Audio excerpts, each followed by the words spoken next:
Bismillahirrahmanirrahim. Assalamualaikum warahmatullahi wabarakatuh. Kali ini kita memasuki percobaan kedua, yakni tentang pembuatan larutan buffer. Tujuan dari percobaan ini adalah mahasiswa dapat membuat larutan buffer dan menentukan pH larutan buffer tersebut.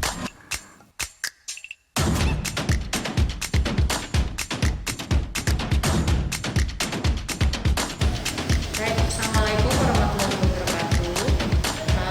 Hari ini kita akan melakukan percobaan yang kedua, yaitu pembuatan larutan dampar atau larutan buffer. Seperti yang kita tahu ya, yang namanya larutan buffer itu ya fungsinya adalah untuk mempertahankan pH-nya, di mana larutan itu terdiri dari asam lemah dengan basa konjugasi atau garamnya, atau basa lemah dengan garamnya. Oke. Kita mulai dari alat-alat yang diperlukan pada praktikum ini ya. Yang pertama di sini ada dua labu takar yang 250 ml. Kemudian ada beker gelas 2. Ada stainless steel, ini fungsinya untuk menimbang. Kemudian kaca arloji untuk nanti penimbangan juga, dan ini ada pH meter dalam bentuk kertas pH ya. Kemudian ini ada bahan aquades. Kemudian ini ada natrium dihidrogen fosfat. Ini adalah di natrium hidrogen fosfat ya, jangan sampai tertukar ya. Baik, kita mulai bagian pertama, yaitu melakukan penimbangan. Kita timbang terlebih dahulu di natrium hidrogen fosfatnya sebanyak 4,449 gram. Selanjutnya kita membuat larutan kedua. Kita timbang natrium dihidrogen fosfatnya sebanyak 3,900 gram. Selanjutnya kita larutkan di natrium hidrogen fosfatnya ke dalam aquades sebanyak 100 ml menggunakan beker gelas dan diaduk dengan batang pengaduk.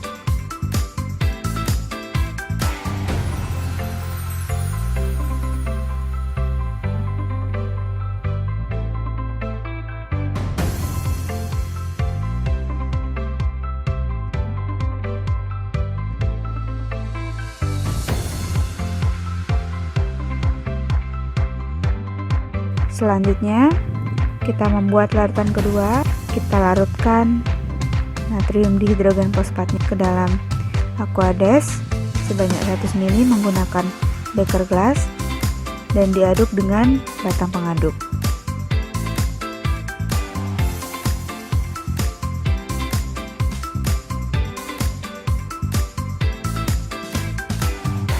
Lalu kita tuang ke dalam labu ukur 250 ml dan ditambahkan aquades kembali sampai tanda batas.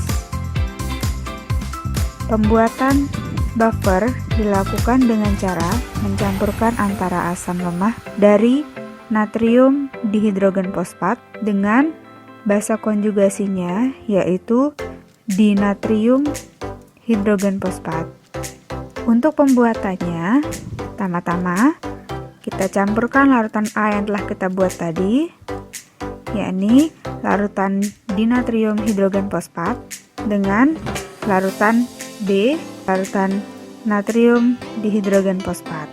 Masing-masing untuk larutan A itu 0 ml dan larutan B-nya 40 ml. Setelah kita campurkan, kita cek pH-nya dengan kertas pH universal. Setelah dicek, maka pH yang diperoleh adalah 5, yang menunjukkan larutan B tersebut bersifat asam.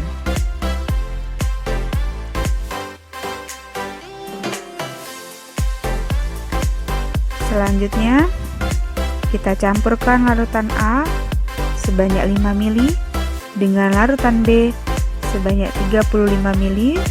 Lalu kita cek kembali pH-nya setelah kita campurkan dengan kertas pH universal, dan pH yang diperoleh adalah 6, masih menunjukkan pH asam.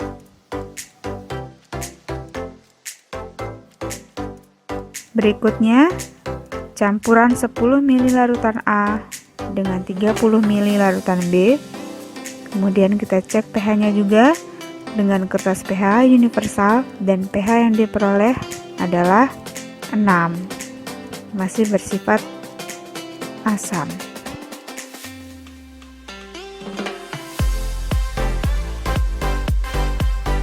Kemudian campuran 20 ml larutan A dengan 20 ml larutan B, dicek juga pH-nya dengan kertas pH universal, dan pH yang diperoleh adalah 6. Larutan bersifat asam.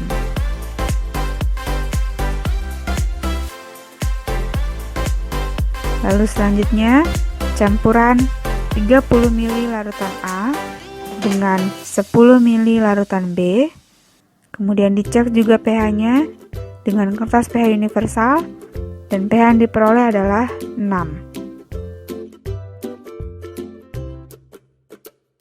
Selanjutnya campuran 35 ml larutan A dengan 5 ml larutan B, kemudian dicek juga pH-nya dengan kertas pH universal.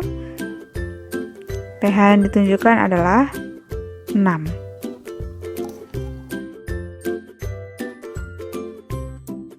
Terakhir, campuran 40 ml larutan A dengan 0 ml larutan B menghasilkan pH basa, yakni 9.